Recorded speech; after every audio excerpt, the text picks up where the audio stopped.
Сәлем достар, мен бүгін сіздерге өзімнің жасап жүрген құймақтарым, яғни блинімнің рецептімен бөліскім келеді. Ол үшін бізге 2 штук жұмыртқа, қант, 2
сүттің бірінші жартысын құйып, осылай жақсылап қою кезінде жақсылап ұнды езіп араластырып алу керек. Ұнды біркелкі етіп жақсылап араластырып алғаннан кейін барып сүтті құйсаңыздар, ешқандай түйір қалмайды.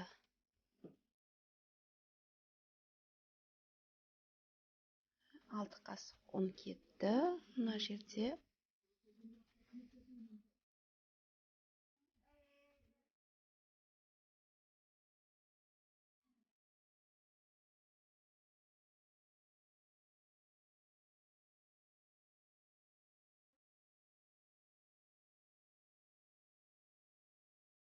Жақсылап араластырамыз ұнымызды салып. Қоюлау қамыр тәрізді. Қатты бәрі араласып, қант еріп, түйір қалмаған кезде қалған сүтті құямыз.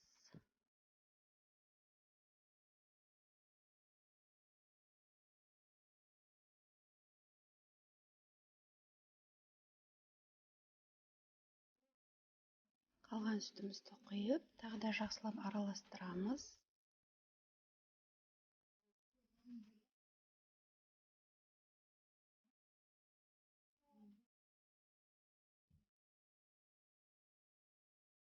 Енді бұл дайын болған қоспаға қайнаған су, бір кесе қайнаған су құямыз.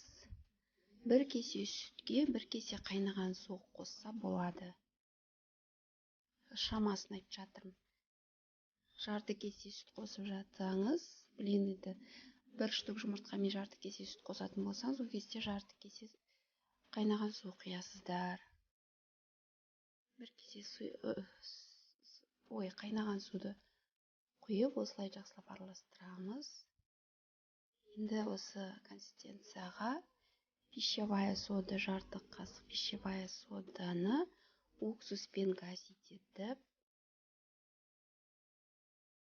оны да араластырамыз жақсылап.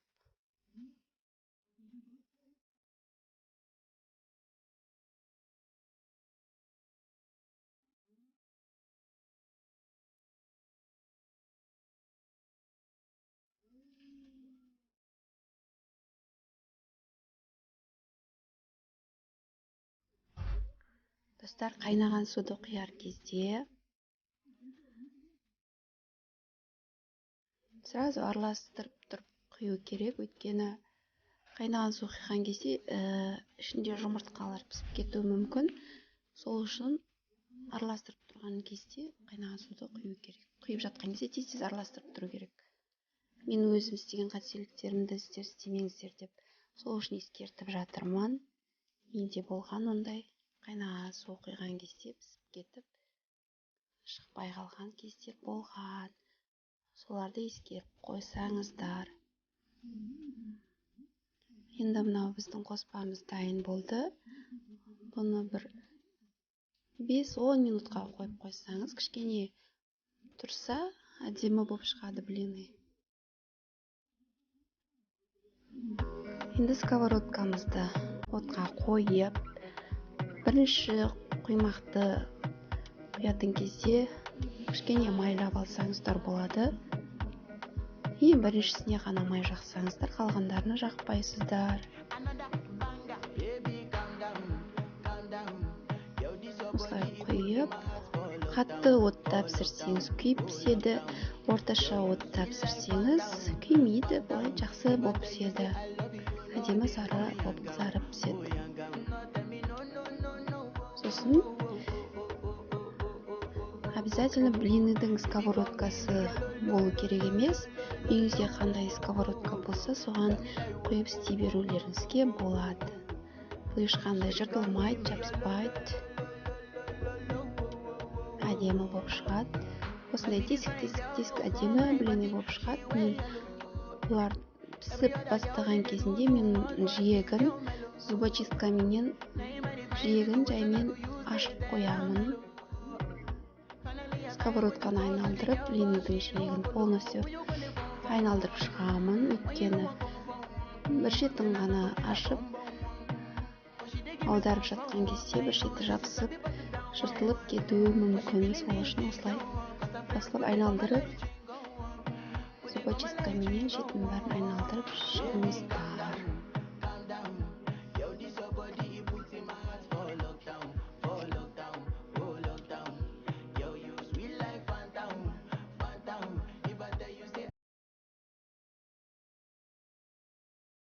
Шамамен бір құймақты 3-4 минутта пісіріп отырамыз.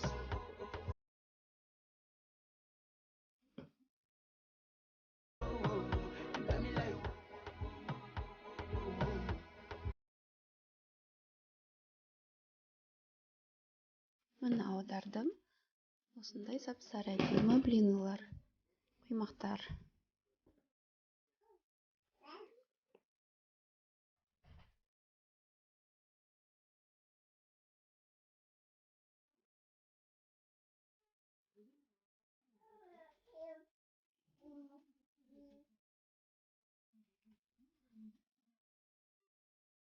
Осындай жұқа, осындай әдемі точка-точка тесіктері бар, әдемі құймақтар.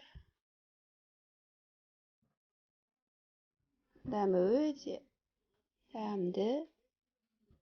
Қаймақпен, творогпен, вареньемен шайға ішуге әдемі дәмді болады. Достар, егер де менің видеоларым ұнап жатса, менің каналыма жазылыңыздар, лайк басыңыздар.